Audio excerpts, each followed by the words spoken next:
The hardest knowledge, obviously, is self-knowledge. That's why the ancient Greeks, like Plato, Socrates, the main one, said his main dictum is know thyself. Know thyself. That's the most important thing in life, Socrates said. By the way, he lived about the same time as the Buddha. He said the most important thing is know thyself. And that was inscribed at the Temple of Delphi in ancient Greece. Know thyself. Another strange inscription, and that takes us now to where we are going. On the same temple inscribed was saying that for a long time people couldn't interpret. They thought something was missing. The other words on the temple was, so on the other side of the temple, you are in Greek. You are. And so the archaeologists looked and said, there's something missing here. You are, and they tried, is there another word that you are? But there was no other word. You are. Know thyself. You are. Oh. And at some point, somebody understood what it probably meant. It was pointing to a deeper dimension of who you are. But the real knowing yourself is not just knowing the personality. That's only one level. It's not the deepest level of knowing yourself. It's important too to know all the stuff that runs you, that operates in you as a conditioning of your mind. This kind of thing people go to a psychoanalyst for. They want to know thyself. What the psychoanalyst or psychiatrist, psychoanalyst can do for you is he can show you all kinds of things from your past. And if you go to a psychoanalyst, you can go for many years. Some people go for 20 years, 20, 30 years to a psychoanalyst, once or twice a week. Okay, and the story goes on, and discover more and more intricate things about your childhood. And then what happened? And how did you feel about them? And then what did your mother say? And then up to a point it's helpful, but then it goes on. And you get trapped in that level. And it becomes more and more complex. One level of knowing yourself is knowing how your ego operates, being able to witness it. For example, as I mentioned, in an argument, you become emotional and you witness it. So another faculty is there behind the conditioned mind that can observe what you're doing and say, oh, you're becoming very angry about nothing. So maybe you're shouting, but in the back there's something that has arisen. It's an awareness. It says you're shouting about nothing. You're witnessing what the ego is doing. This means that the beginning of the end of the ego. The witnessing faculty is the awareness. You are. So if you translate it into you, you'd have to say, I am. Okay. I am. And what am I? So let's investigate now this level of deeper identity. I call it the deep I as opposed to the surface I. The deep I, to find that which is underneath the person. And in order to find that, the stream of thinking that sustains that personal sense of self needs momentarily come to a cessation. And that's why I started this evening with observing your breath, because that can bring about a brief sensation in the stream of thinking. And in that moment, awareness remains. Consciousness remains, but it doesn't become thought.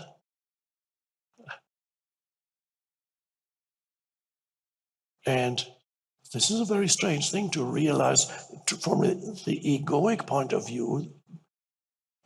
So what, says the ego? It doesn't realize that is of extraordinary importance to find that, to discover that dimension that is deeper than the egoic self, that is a dimension of consciousness before it becomes thought. So the most vital realization for you is to realize that there are spaces in your mind that you just need to discover, or really ultimately only one space. You discover that there is a space in you where you can be conscious without needing to think, but you're very alert. You're completely here. Another word for it, some words can be helpful as pointers. Another word for it is stillness. You discover a dimension of stillness within you. Stillness means consciousness without the movement of thought. Wow. And you can still perceive everything. In fact, you perceive it more acutely, more deeply, when you are not labeling mentally thought, when you are not labeling mentally what you're perceiving.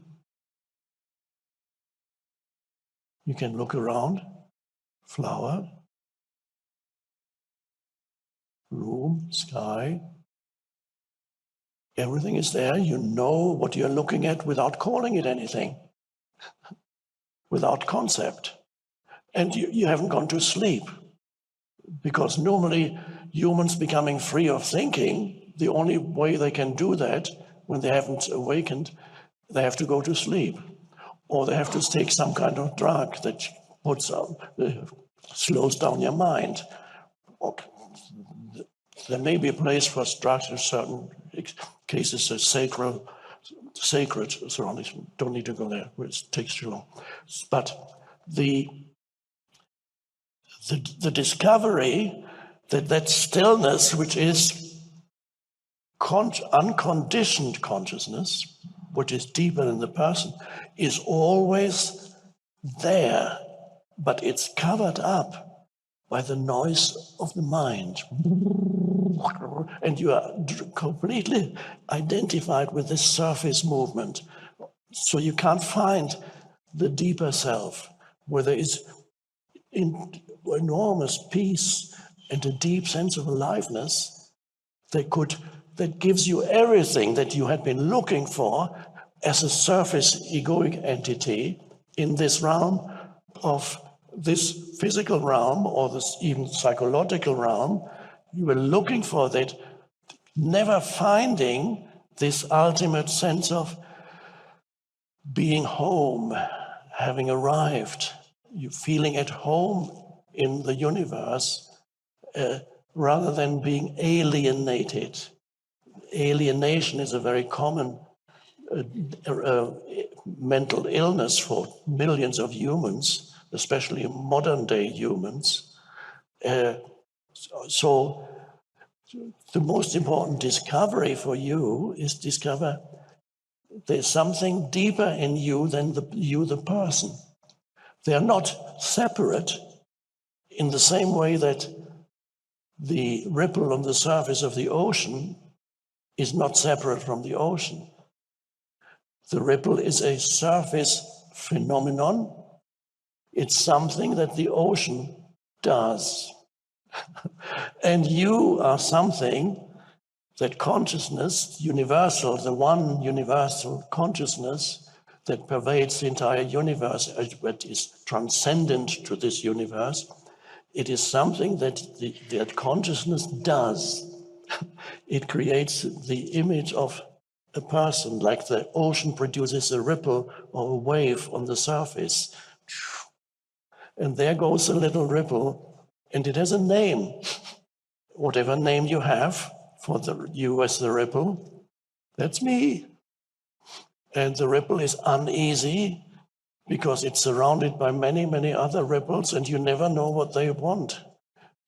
Some ripples may be dangerous, they don't want, you may defend yourself, and others you think, if I incorporate this ripple into myself, I become a bigger ripple. I need you. In other words, you fall in love.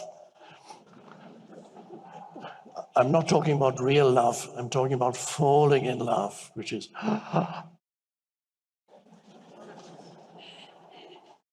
come, I need you. Don't you dare leave me, though. So, so the ripple leads a very uneasy existence because it doesn't know that it is part of the ocean. You know by now that I'm talking about you as the human. Every human is a ripple on the surface of being, the vastness of being, of consciousness.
found a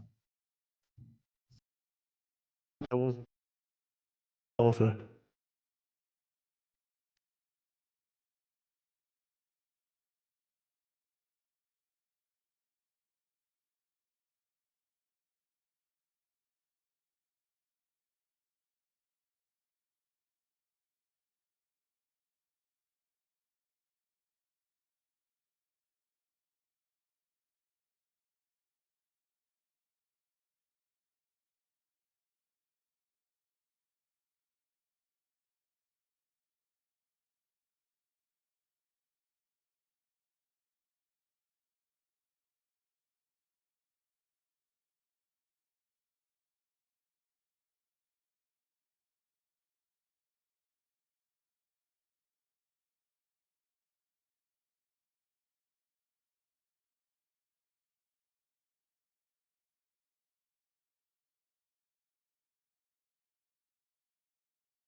One aspect of the insanity of this world is we assume infinite growth on a finite planet. We are coming up against the limitations of that assumption. How do you suggest we accept the suffering that will entail? Thank you.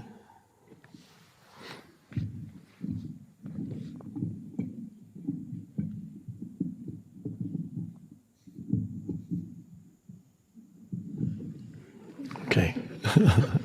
That was not the answer, that was just sound.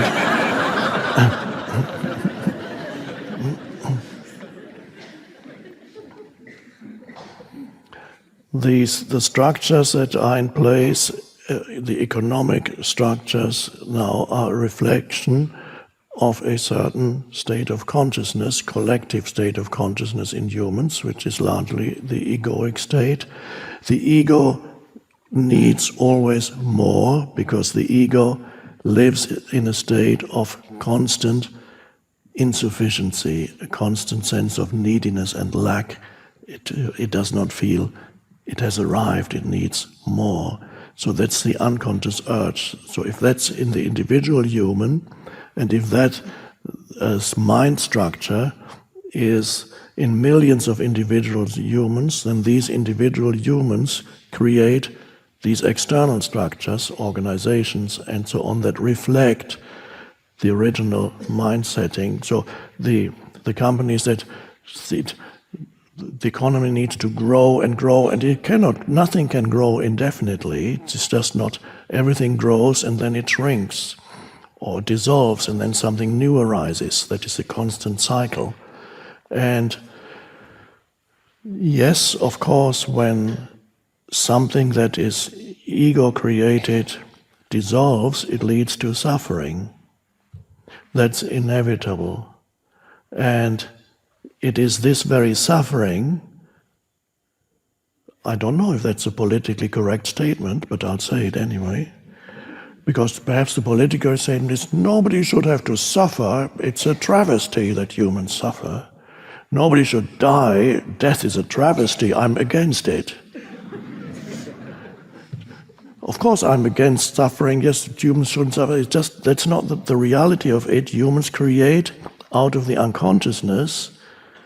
They bring about their own suffering, both on a personal level, and if you amplify that, on a collective level. Now, if on a personal level, you, out of the egoic unconsciousness, you embark on certain courses of action that reflect the egoic unconsciousness, you will encounter self-created suffering. You make others suffer around you, and they will make you suffer.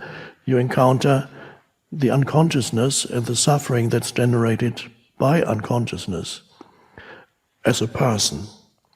And the same applies to the collective. When the collective no longer works because it's the very foundation was delusional, then it creates suffering in humans. But as in the individual, the suffering, although it is created through unconsciousness, the redeeming feature behind suffering is that it's the very suffering that was created by unconsciousness that has the effect, potentially, of awakening you and transporting you beyond ego. And when that happens on a larger scale, it still applies.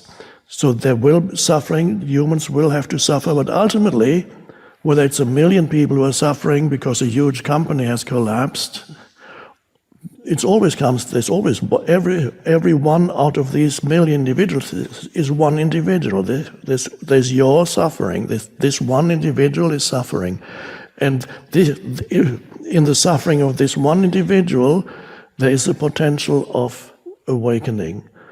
But it is very helpful if as many people as possible come into contact with these teachings that show the possibility that is concealed behind suffering, and that suffering in a certain stage is inevitable as long as there's unconsciousness. And then the suffering itself has the potential of awakening you. And again, coming back to what we talked about earlier, the cross.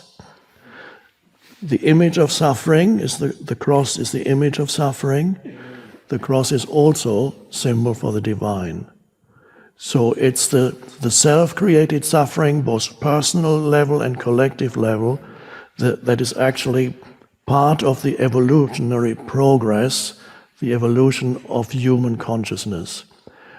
And one thing that is also good to remember is that we tend to regard every human being as completely autonomous entity. Here's the human and here's the rest of the world. Of course, the ego sees itself like that also. Here's me, the most interesting thing in the universe, and there's the rest of the universe. That's how the ego perceives me against the universe. That's the ego's perception. Of course, it's a misperception, and every human being is a temporary expression of the one evolving consciousness, a ray of light, so to speak, from the one source. And so every human being is an expression of that, There is the eternal consciousness, that is the eternal in you, is gradually awakening. And it awakens in many cases through the dream, an unpleasant dream. But that's a long story. Don't need to go. It may make sense to you just by giving you a little hint. There's a nightmare sometimes. My life had to become a nightmare before the awakening happened. If my life had not become a nightmare in my own mind, there would have been no awakening. So I'm very grateful that it became a nightmare. Because if you're in a nightmare, you don't want to carry on dreaming. You say, get me out of here. If you have a relatively pleasant dream with up and downs, I might as well stay here. I'm quite comfortable in this dream because here's another good meal waiting for me, and I'm going to eat this in my dream, and it tastes so good. I may be dreaming, but it tastes great. And then you're sick for a little while, but then there's something else. It's not. So your question is, how do you cope, or how do you explain?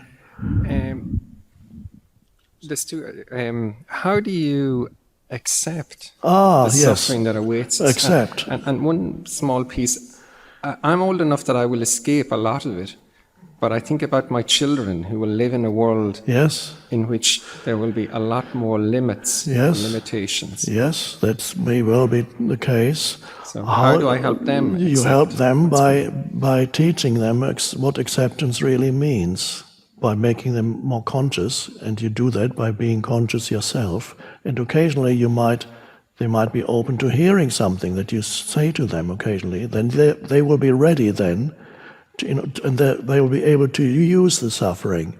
I mean, I've been. The first half of the 20th century was a dreadful nightmare for millions upon millions of humans. When the First and Second World War happened, genocide happened on an enormous, unimaginary scale. Insanity, often you can't even imagine the insanity of it. And you ask, will we have to go through something like this again? Maybe. Maybe yes. Teach them how to suffer, and by learning how to suffer, to go beyond suffering. That's what you can teach them. And then, so before you depart from this dimension, they will know, and then they are ready.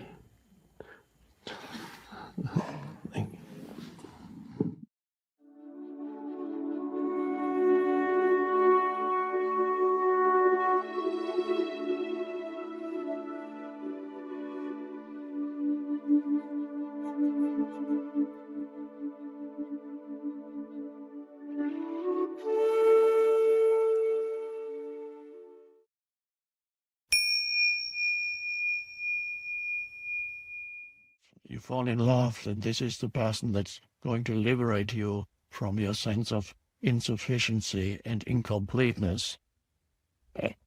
And this is the person that's going to make you happy now for the rest of your life. How wonderful that is. And then you get disappointed.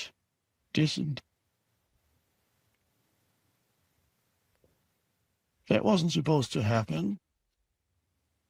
He was meant to make me happy. And so this so-called love suddenly turns around into its opposite.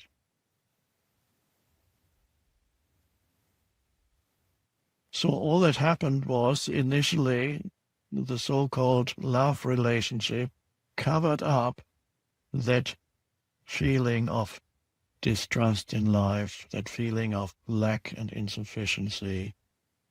And it wasn't removed, it was temporarily covered up.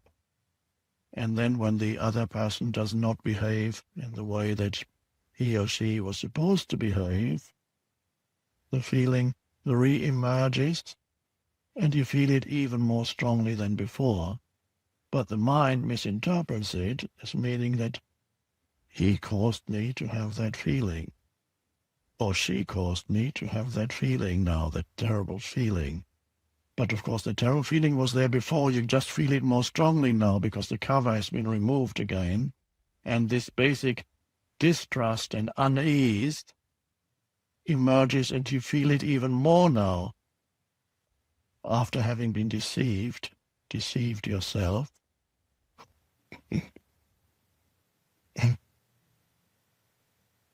So human relationships change fundamentally once you do not look to other humans as a source of finding completion for yourself, or somebody that you actually can place trust in. This is a very important point. And I even remember having looked at 2 or 3 questions on the pieces of paper that I'm still reading. I even feel inclined to do something on the internet and spend a few hours answering some of these questions, but whether this is going to happen, of course, I don't know.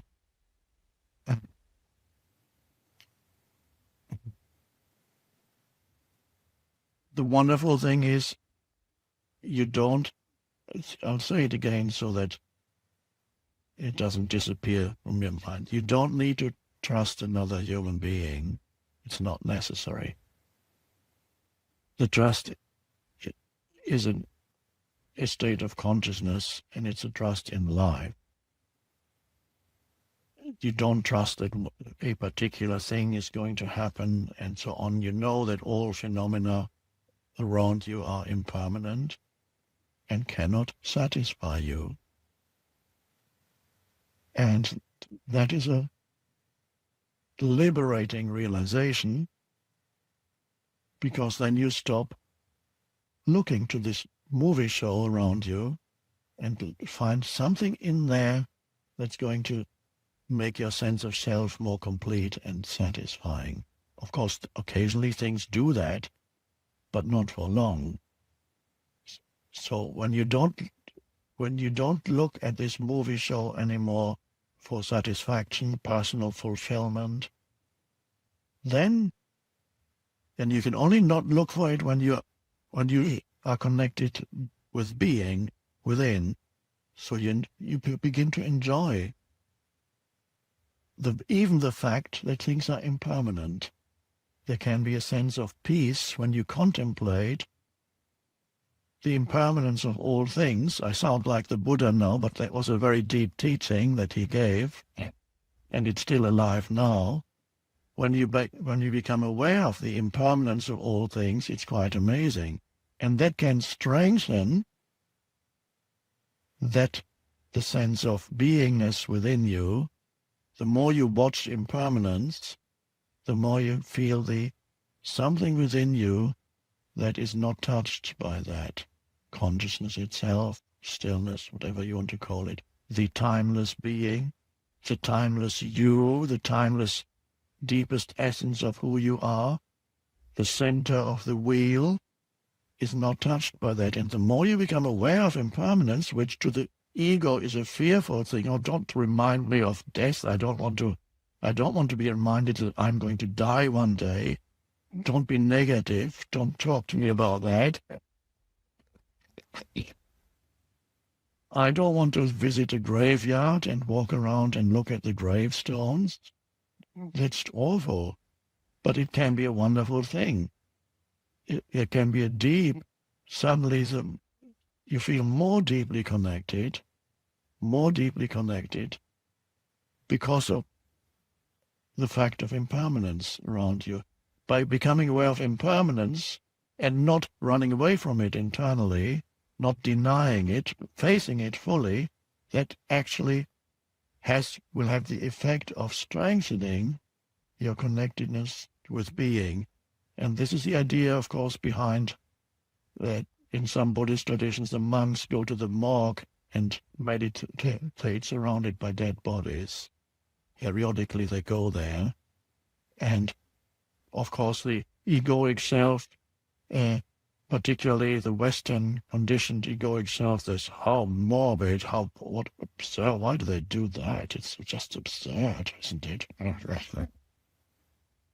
there's a deep reason why they do that, in order to strengthen that connectedness with being, which they call emptiness, and somebody else calls fullness, same place. And so you might have seen, those of you who came to the last retreat, some of you were, or the one before that, I had a spiritual entertainment evening when I showed little clips from video clips. And one video clip was a commercial that was never shown because it was regarded as too shocking. It's a 1-minute thing. It shows a woman giving birth in a hospital, and the baby comes out of her womb and shoots up into the sky, out of the window into the sky. And then the camera follows the baby's flight, goes up first, and as the baby flies up into the sky, the baby, it's a boy, begins to grow already. It grows and becomes a young man. And then it grows, and then it reaches the highest point, and then the descent starts. Now the baby's no longer a baby, it's a middle-aged man, and gradually the speed increases, and all the time this man is kind of screaming. He goes, and then finally, descent, the man has become old, beginning to has lost his hair and his teeth, and then he goes up into he hits the grave, and he's in, and there's a graveyard, and that's the end.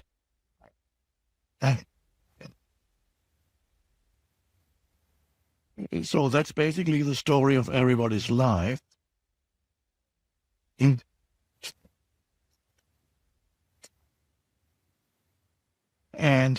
to me, that's the most spiritual commercial ever shown. And why is it spiritual? Because it shows you the impermanence and the short-lived nature of a human existence, the human part of it. And if you contemplate that, you go, wow. Wow.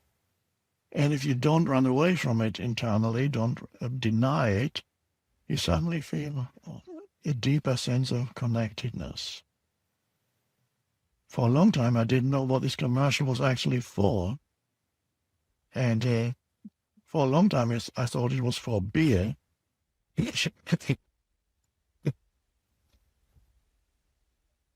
Because what it is for is only shown at the very end, because at the very end of the screen you read, life is short. And then it says, play more, and then there's an X. And I thought the X referred to a Mexican beer that has 3 X's, but it's not. It refers to something called Xbox, which is a video game. Apparently. And of course, what it should have said at the end, it did say life is short, but the next sentence should have been, don't waste it playing video games.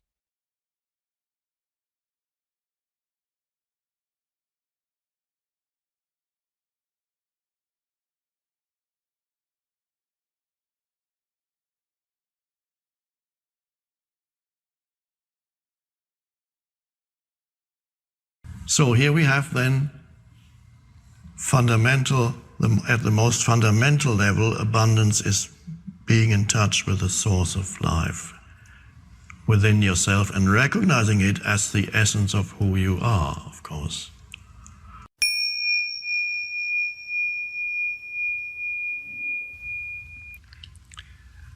So the secret of life is to be in touch with that within yourself. And from that, we could say, state of connectedness with being, look out onto the world, and the first thing you see is abundance all around you. Because you're surrounded by millions of different life forms everywhere, unfolding continuously, unbelievable profusion of life everywhere. Whether you're out in the country, natural world, or whether you're in New York City or any city, walking along Fifth Avenue, and there too, profusion of manifestations of life. You don't even need to differentiate between natural, you can actually enjoy all manifestations of life, from the tree to the store display at Tiffany's, if you want. It's just life. You don't necessarily need to, at that stage, you don't need to have anything because you're already enjoying all that, and that is a wonderful feeling of abundance already. But you have to be in the background, there needs to be the connectedness. So there is a certain powerful field of stillness as you walk around Fifth Avenue looking at everything. You need to have a stronger connection on Fifth Avenue than you need in the middle of the forest. But it's not that you can't be in that place on Fifth Avenue, you can. So if you're walking out in the middle of a big city, of course you get all kinds of, your attention is pulled this way and that. And the staying rooted in that field so that you're not dependent on your environment to feel peaceful. If you're dependent on your environment to feel peaceful, then, I can't be peaceful here. I need to go somewhere else. Yes, I'm often mentioned, of course, that nature is helpful. It is wonderful to go out to nature. But if you are dependent on nature to become still and peaceful, then your life becomes restricted. And there is a lack of depth still. You're dependent on a certain environment. Fine, you love nature, that's beautiful. You love being in nature, that's wonderful, but you are then dependent on that, and you cannot take that state of aliveness into the city. So it requires greater depth and intensity, alertness, so that you can enjoy the aliveness everywhere, wherever you are.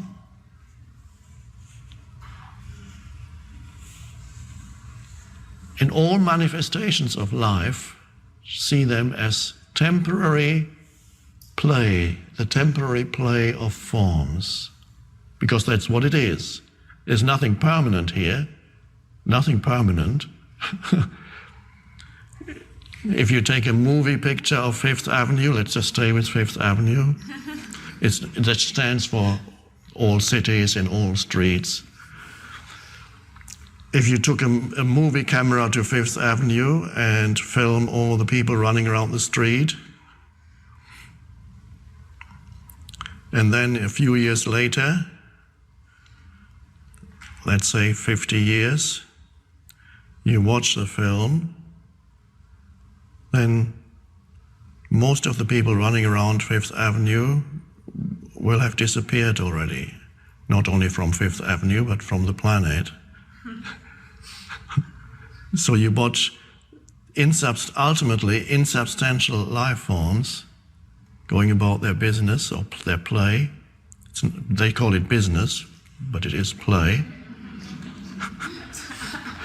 And to them it's serious, but it's not. It's the play of life, includes Wall Street. If you know it's play, it's fine, but you can only know it's play through being connected to that which is deeper than the forms in yourself.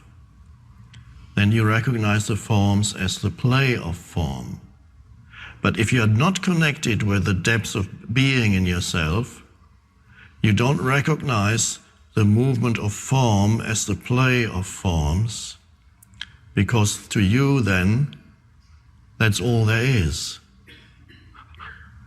And then there comes a neediness. I need these forms to make me happy. And there comes a concern and seriousness about forms, because that's all you seem to have. So you get unduly anxious about the forms of life. And everything is very serious.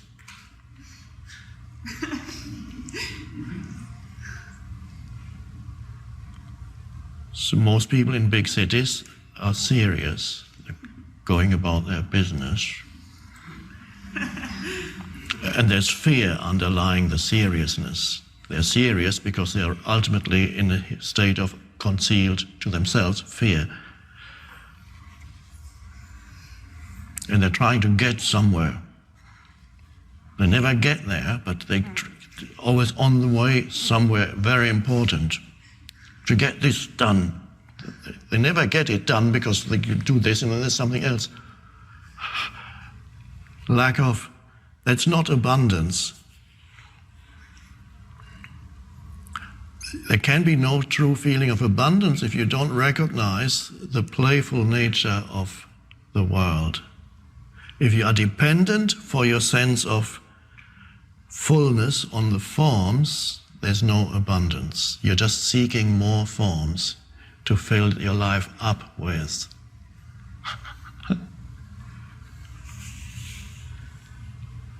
So here we have then at the most fundamental level, abundance is being in touch with the source of life within yourself and recognizing it as the essence of who you are, of course. And then look around and experience the sensory world. And then you can participate in the play without completely losing yourself in it and enjoy the play of form.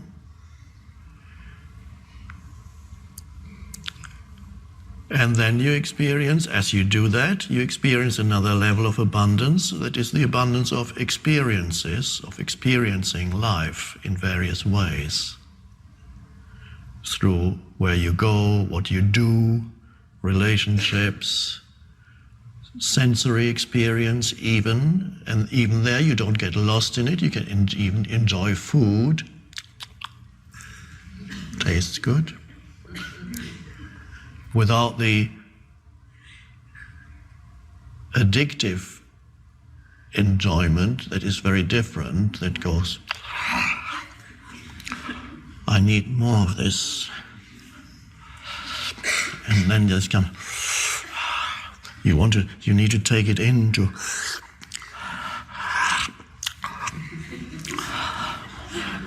more. Drink. Another one.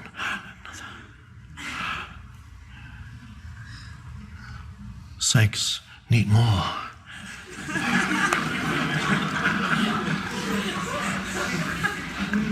And it draws you out of where's the next sex object?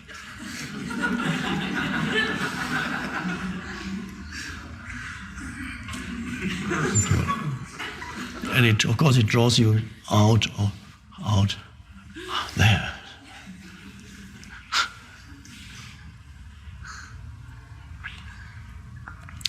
You can enjoy sensory experience without becoming addicted to sensory experience. And that is to being able to enjoy sensory experience, and whatever you do is also abundance. It's the part of the fullness of life.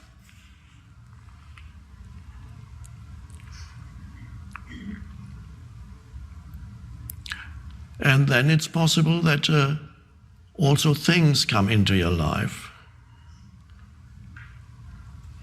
And then you can enjoy things also for what they are, without getting worked up about owning them or fear of loss. Enjoy something beautiful, why not? But not obsessively accumulating one thing after another pointlessly, but to honor the world of things also is part of being here. So as things come to you, so you don't need to seek abundance for the sake of abundance. You have to go to the place of abundance. From there, different levels of abundance manifest in your life. They may include the outermost level, things coming to you. Now, feeling the being of you, sensing the being of you, is to sense without thinking. You're not thinking right now, but you are. You realize that you are, but you don't add anything to it when you say I am. You know that you are. You say I. That would, if you had to use words, you would say I am. Now, when I say I am, can you feel the reality of I am in the silence that comes after the words? Because when you're not thinking, what is left of you when you're not thinking, because then the personality is not there anymore, it's subsided. Something else is there, but that is nothing to do with your past or your future. It's not the person. When you sit here, you not only perceive what's around you and hear the words, you're also aware that you are the being of you. I am.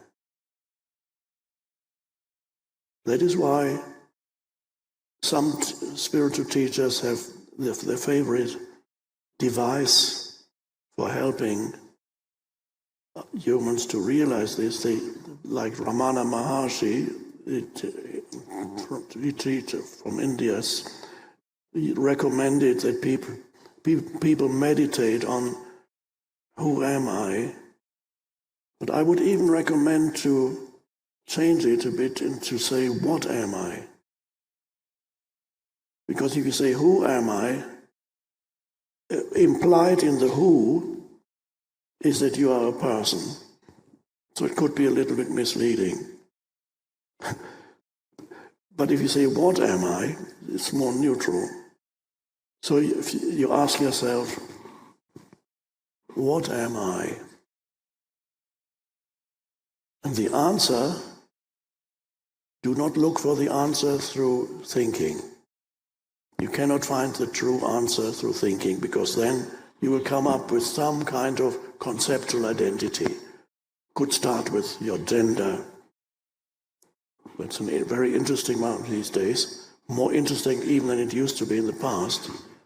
Start with your gender, you can start with your race, you can start with your nationality, you can start with your profession, you can start with your physical appearance, your age, all kinds of things. Okay, none of that, because all that's conceptual. Ultimately, these are mental concepts. What am I? The answer comes in the stillness after the words, after the question is asked.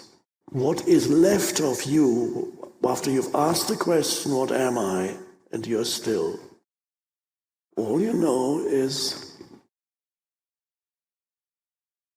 there's a presence, there is something that you cannot possibly define, a beingness, a presence, a sense of beingness, an alive presence.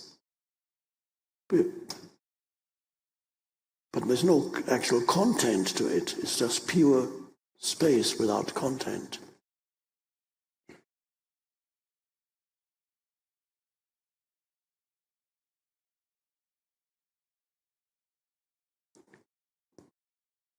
And if you are able to stay with it a little bit, you can sense there's an aliveness there. It is very liberating and joyful to realize this essence of yourself. Now, another way of putting it is you become aware that you are aware. You become conscious of being conscious, because what's left of you without thinking is consciousness itself. Thinking is a form that consciousness incarnates into. Continuous. This is the primordial incarnations. Then eventually consciousness also incarnates into physical forms, becomes this into a beautiful plant, a flower. Consciousness continuously incarnates, assumes a form, and then the form is relinquished. So thinking is not separate from being. It is, or from consciousness. Thinking is a form that consciousness assumes, in the same way that the ocean appears on the surface as a movement of waves and ripples. The wave is not separate from the ocean. So this wonderful realization that there is a depth to you. That's why I call it the deep eye. There is a depth of being to you, but when you are trapped in the thinking, can never find it. Step out of thinking into pure awareness. And then you become aware of the simple fact that you are aware. In other words, you can sense that you are aware. The moment you talk about it, as I'm doing now, a little bit of illusion creeps in. Because when I say be aware of awareness, there's a duality there. I am aware of the awareness. But in reality, it is the end of duality. When we talk about it, every sense has a subject and an object. The moment you talk about it, you create some kind of duality. That's why at the beginning of the Tao Te Ching, the wonderful ancient Chinese book of wisdom, says, the Tao that can be spoken of is not the true Tao. The Tao is the vast intelligence that underlies all of this, that can be realized within you as that deep, silent presence that's always been there, just covered up by the wave movement on the surface. That's the personality with it.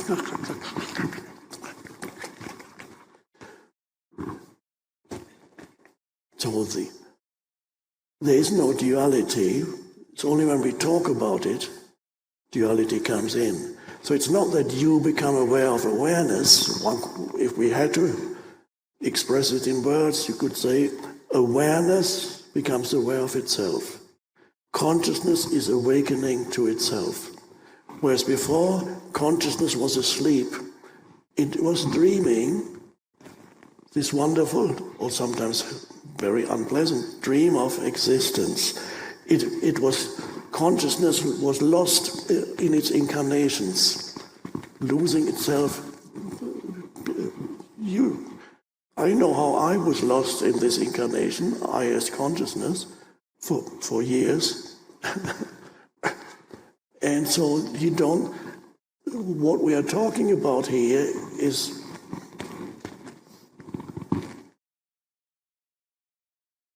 a little bit like perhaps all of you have experienced dreaming at night and suddenly realizing that you're dreaming. It's a very liberating thing, because in the dream, perhaps it was an unpleasant dream, but suddenly in the dream, they call it lucid dreaming, suddenly in the dream you know that you're dreaming.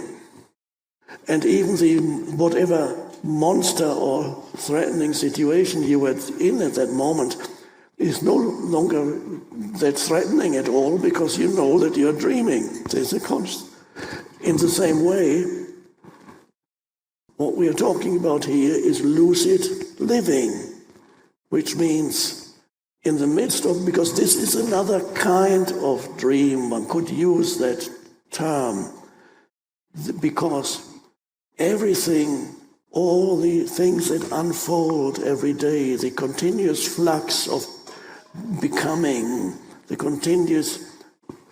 impermanence of all things, things arise and they pass away, arise, pass away. It's a bit like a dream, very much like a dreamlike existence.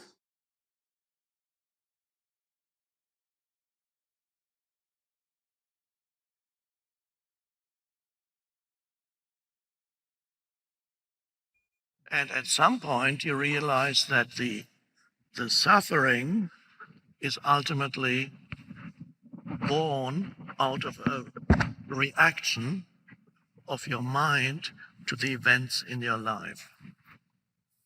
That's where the suffering does not originate in the external world, what we call suffering.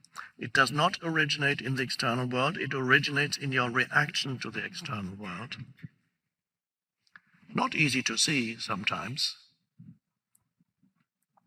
And when you realize that the origin of suffering is ultimately your own unobserved mind, your own conditioned mind, conditioned by going back thousands of years of dysfunctional mind activity, going back in your own family and your ancestors, and your racial memory and your national memory and all those, the collective conditioning going back thousands of years. But it all manifests as your mind. And you reach a point where you see that suffering is actually unconscious mind activity, ego in other words. And when you reach that point and you realize suffering arises in the human mind, and don't ask me silly questions like, what would you say to a person who lives out in the street and has lost a home? What do you say to him? They say suffering does not originate in the human mind. Look, he's hungry and he's got enough to eat and he's lost his home and he's sitting there. How can you say that? It's still true. He may be hungry and cold, but he is suffering. The suffering arises in his mind. You can be hungry and cold without suffering. I've had brief experience of that in my life. And I can tell you, you can be hungry and cold and not suffer. And that's what I would explain if a person came. And I've met a few people on park benches who lived on park benches, and we've had conversations about it. Nowadays, I don't meet people on park benches that much anymore, but it still applies. Or you may be a refugee or migrant, you've lost their home in these countries where there's havoc, and you're moving across countries, not knowing where you're going to end up. Isn't this person totally justified in saying that they are suffering and they are unhappy? No. That would be to be deprived of your home, and this has happened even in what is now Europe, very wealthy countries in Europe. Not that long ago, there were huge movements of migrants even within Europe after the Second World War. Huge movement, migrant people, millions lost their homes everywhere. So it's a continuous experience for humans to lose their homes, the homeless. It can be a great opening into all the structures that made up your external life collapse. And then there's a possibility that internally too, there can be a freeing. So if you're suffering, it still implies being cold and hungry isn't suffering. It would be wonderful to live in a world where this does not exist anymore. And perhaps we can get there, and we need to help people who are cold and hungry. But even if we eliminated all hunger and physical discomfort, suffering would remain in humans, and it doesn't matter in what form it arises. There is a huge amount of unseen suffering in the so-called wealthy world. Otherwise, there wouldn't be millions and millions of people who cannot live without some kind of substance they take to alleviate their suffering. So it arises in your mind. But most people need to experience a considerable amount of suffering before they realize that it arises in their mind. And whether they realize it consciously and say, oh, I'm doing it, or whether it just happens to them as it did to me, I didn't immediately realize that suffering came out of my mind. It just stopped coming out of my mind. The mind just didn't do it anymore. And only 2 or 3 years later, I realized why I wasn't suffering anymore. I only realized I was suddenly at peace. I didn't realize that my mind wasn't producing the suffering. I couldn't have explained anything. Just why am I so peaceful? I don't know. Until I met a Zen monk 2 years later, who said, well, Zen is really about not thinking. It's not thinking? Oh, that's what it is. I experienced not thinking as peace. I didn't know it was not thinking. I experienced it as peace. So, and then you reach that point where you no longer have this personal sense of self, the me, which is continuously fueled by unconscious thinking. So when this personal sense of self that is fueled by unconscious thinking subsides, you are there as the consciousness, unconditioned consciousness, and that's the end of suffering. And then most people do not drastically go from one to the other. They go through a prolonged transitional period where they are partly still the suffering entity and partly the liberated consciousness. So that can go on for quite a while. And many of you are probably at that stage where you move between being liberated and being back in the narrow personal sense of self with its reactivity, its complaining, its unconscious thinking, and so on. So many of you are transitional, and that also means, however, that you are awakening. So you are in the awakening process, and that's why you're here. And so then you reach a point where you suddenly realize that suffering is optional. Wow. And you also realize that you needed to go through quite a bit of suffering to come to this realization. And if you hadn't suffered, you would never have realized that suffering is optional. And so the way I put it is, suffering is necessary for you, for humans, let's say for you. Suffering is necessary until you realize that suffering is unnecessary. A slight paradox here. only by suffering can you come to the realization that it is ultimately not necessary. So the paradox then is, if you ask a question, if you apply to humanity as a whole, we would say suffering has a purpose. And there is vast suffering on the planet, vast suffering. It has a purpose. So on a conventional perspective, you say, this is so unfair. Why are there all these people suffering?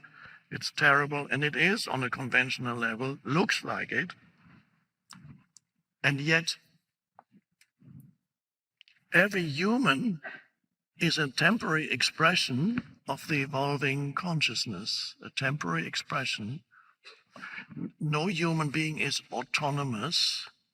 No human being exists separate from the totality of consciousness. Every human being is a brief manifestation of the totality of consciousness. So if you ascribe to human beings a totally separate selfhood, then suffering looks just the most dreadful thing ever. Because there's this separate, why is this being suffering so much?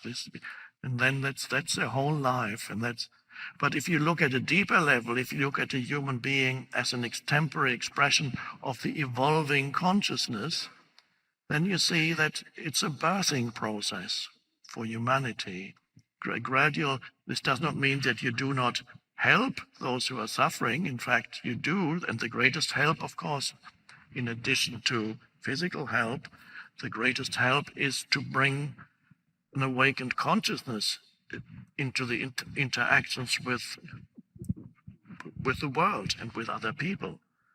That's the true help that you can give, is to bring your consciousness into this world and see, and then the awakened consciousness spreads out from you. Hi. Well, I wanted to ask you, I guess it's kind of a simple question in a way, but it's like, I feel like this whole present moment thing really works. And it's like, and so I feel like I'm so happy when I'm in the moment. But then, how do I balance that with actually being able to, plan for the future? I mean, that it's like, I don't know how, I can just be in the moment. And sometimes I feel like I can just be like this battery pack for the universe and just be so happy. But I feel like I'll wake up in the middle of the night and I'll have this anxiety about not taking care of the future or not doing the things that I need to do to take care of the future. So it's about balancing that. How do you do that, or do you have to balance it? Or Okay. Well, the anxiety about not taking care of the future is, of course, losing the present moment. That's the real loss of the present moment.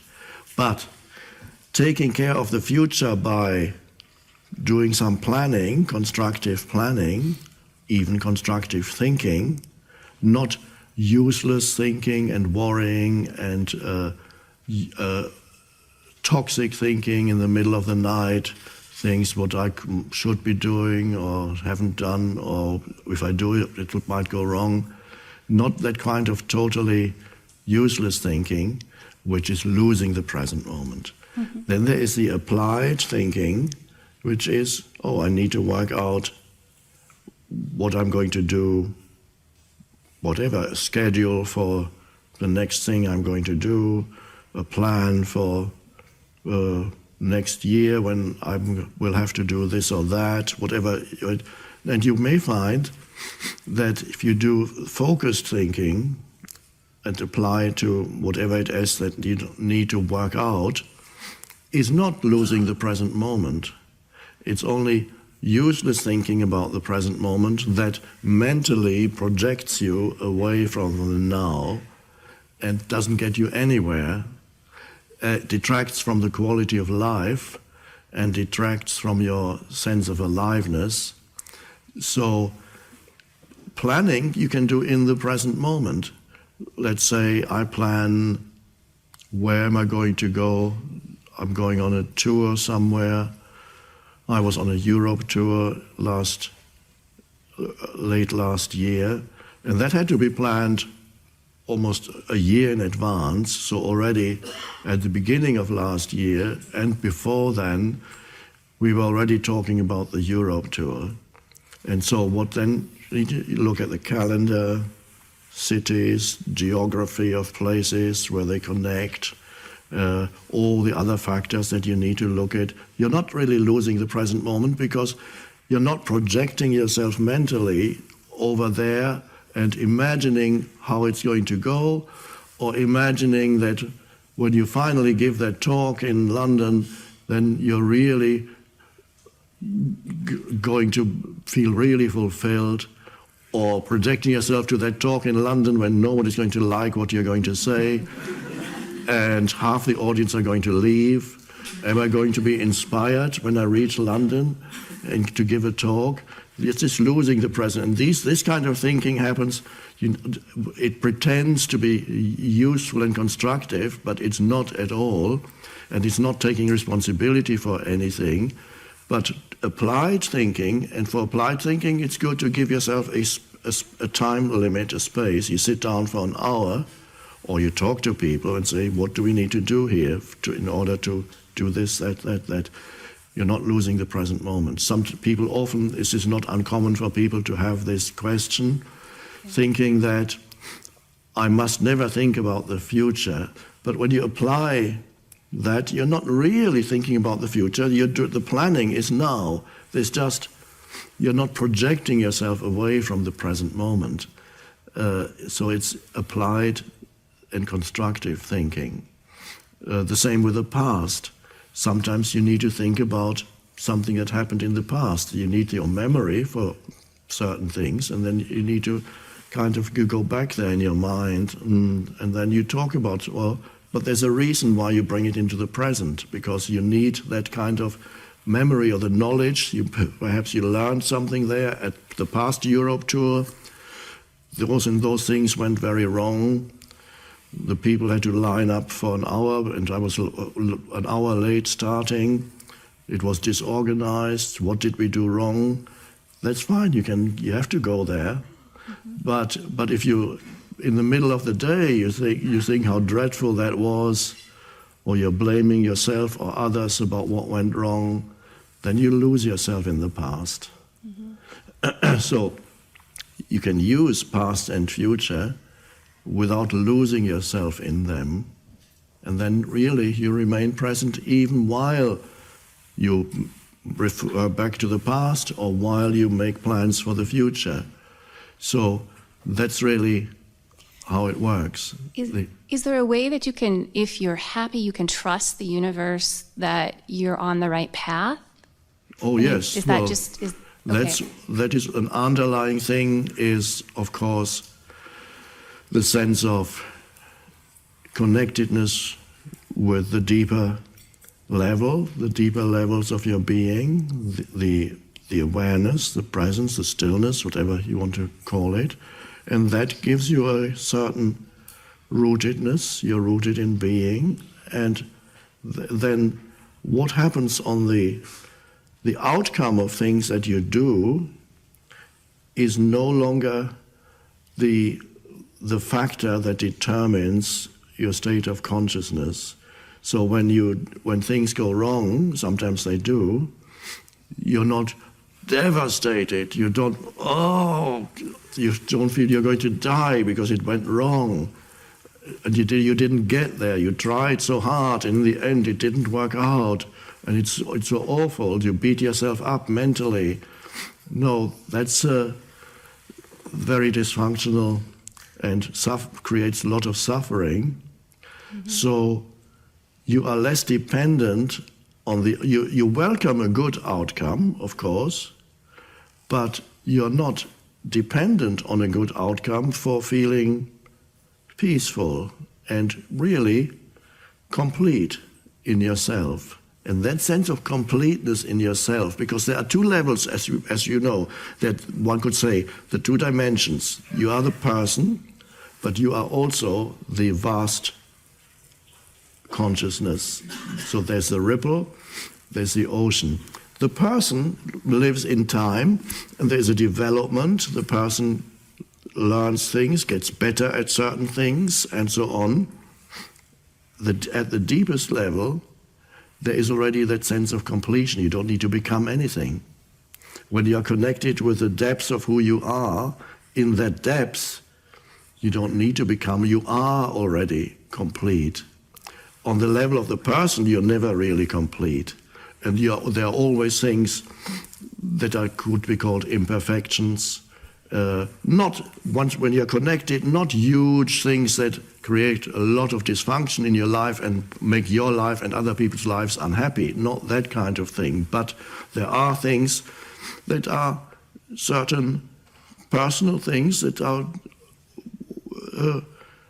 limitations on. You can't be. I have. My place at the moment is untidy. I'm not perfect there. So there was a time when my place was tidy, so I'm not an untidy person continuously, but it started when I was writing A New Earth, and then I couldn't focus on anything else while I was writing, and then things started to accumulate. And now I still get all these manuscripts and books sent, and some of them are taking up more and more space at my place, so let's not go there. But that's an imperfection on my part. If somebody had an idea of somebody who's fully awake, he must live in a certain way, and then he comes and says, how can you, this is not tidy, how do you live?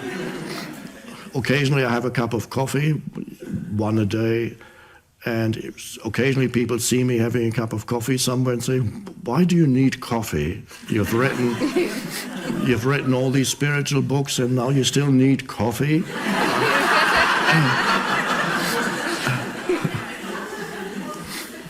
I don't know if I need it, I just enjoy a cup of coffee. And I drink a glass of wine or two, occasionally with dinner. You drink alcohol? Well, if my state of consciousness is so fragile that a glass of wine would upset it, then it can't be worth very much. So the addictiveness does not come in, because the addictiveness would be something else. If I were addicted to coffee and couldn't live without 6 cups of coffee a day, or if I were addicted to alcohol and wouldn't know when to stop drinking, that would be something else. But you can enjoy things. People might interpret it as an imperfection, and perhaps it is, but allow yourself to have your imperfections as long as they don't create suffering for others or yourself. Become comfortable with things where you are not perfect. Some people are habitually, it's not a nice thing, it's not my problem, but they are habitually late. Some people just have that. It's almost in their genes. I had a Filipino friend. I recently met her again after many years in London at university in Cambridge, and it must be in the Filipino genes to be late all the time. And apparently when I talked to her, she said, yes, everybody's late. Nobody expects people to be on time. And that maybe she may not be able to get rid of that, because it's in her genes it says be late, or you don't need to be on time, or that, and that's fine. That's how they live. It's not a problem in the Philippines. It might become a problem in the West, but not to them, to other people who might say there's something wrong with you. No, if some things can change, and that's good, and as consciousness awakens in you more, the awareness arises, it does tend to dissolve those patterns, as I said, that really F up your life. Okay, thank you.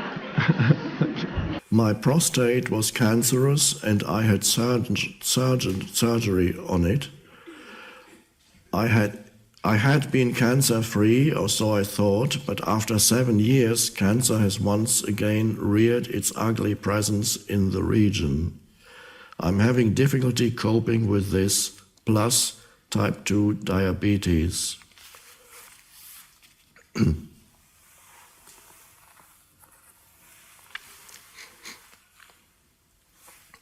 Well, it seems the destiny of many humans to be confronted with something like that at some point, or something similar. So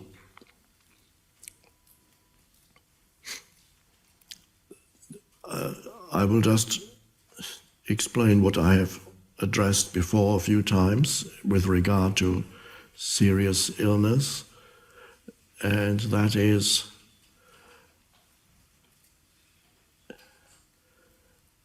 not to as much as possible avoid the mental. I'm not saying don't recognize reality like in the previous question, but what I'm saying is avoid an excessive mental dwelling on either the condition that has a name or me as the one who suffers from that condition, so that your mind does not continuously strengthen that mind form of the illness mind form, or me as my identity as a sufferer from that illness, by thinking about it, which of course creates a lot of fear and won't make you feel good. In other words, in order to become free, now it is a secondary thing what kind of treatment you go in for, whether it's conventional treatment, whether it's alternative treatment, whether it's no treatment at all that only you can know. But what is your state of consciousness? And it's a wonderful, it sounds strange for me to say that, it is a great opportunity to have an illness like that, and this has been confirmed to me by a number of people that I have known who have had similar illnesses. One or two seemed to get cured, others did not, but that was secondary. They said that it forced them into very intense presence, because they noticed when they were not present, they were very unhappy. So the illness forced them into just living more and more in the present moment. An extreme example of that was, I read last year, I read it on the BBC News, my app. There was a musician in England, popular music, I had never heard of him, but apparently he was quite well known in England, who got diagnosed with cancer. And he reports in an interview that when he left the doctor's office, he felt ecstatic. This is very rare. He felt ecstatically happy, and he couldn't quite figure out why. And now he says, I now realize all the problems that I thought I had were completely meaningless, and he lives completely in the now. And the rare thing with him was that that happened immediately as he left the doctor's office. I've never heard that before, that somebody... So can you allow the illness to push you into the awakened state? Your motivation is very strong now. And it could happen to anybody who is no guarantee. I have not had a serious illness my whole life. I haven't even seen the inside of a hospital. But who can say that it's not going to happen? Everybody is one heartbeat away from death. Well, the death of the physical body. And if you don't die in an accident, if you die, you might die of old age, if you're lucky, or unlucky, depending what your old age looks like. Or as somebody once said, old age isn't so bad if you consider the alternative. So it's either that, most people here, including myself, will probably die of something, which would be heart attack, cancer, stroke. I think those are the main things. Could be an accident too, of course, or something more rare. something eventually comes. So ultimately, how long your life is, although I admit, if it comes to a very young person, it may be more difficult. Young person who hasn't lived completely. But even there, the shift is possible, so that you allow the condition, the illness, to force you into just absolute present moment awareness in which you do not suffer. A lot of the suffering of the illness arises from what your mind is saying. Of course, with some illnesses, pain eventually comes. That is pain. When I use the word suffering, I really refer to psychological suffering. If there's pain, then perhaps something is done to alleviate the pain, and you also need to surrender. But there may be many conditions where there is actually no pain for quite a long time, but you know there is that illness. So go away from focusing excessively on the idea of illness in the mind. And in order to get out of the idea of illness, which is not a denial, that it's not saying I don't have it. No, you're just not going there. You're just being in the present moment. And several people that came to me over the years, especially at a time when I still had more personal contact with people who would come to me. I've seen several who had developed fatal illnesses, and in the last months of their lives became quite radiant, quite awakened. Really, the flowering that is meant to be the purpose of human life, the flowering of consciousness, happened. They didn't need another 25 years of life, which means 25 years of eating, 25 years of taking the dog for a walk, going on vacation, seeing a few more sunsets, and adding more life experiences. And you can add more and more, but is that the real purpose of your life, to add more? And they're good, but then you need more and more and more life experiences and add more. No, there's something else that is more vital, more important. That's the flowering, the shift in consciousness. Then time becomes immaterial, whether you have a few more months or another 20 years or 30 years. So it was wonderful to see those people becoming radiant and becoming in a way like little children, because the whole personality collapsed. The ego could not survive, knowing that it had no future.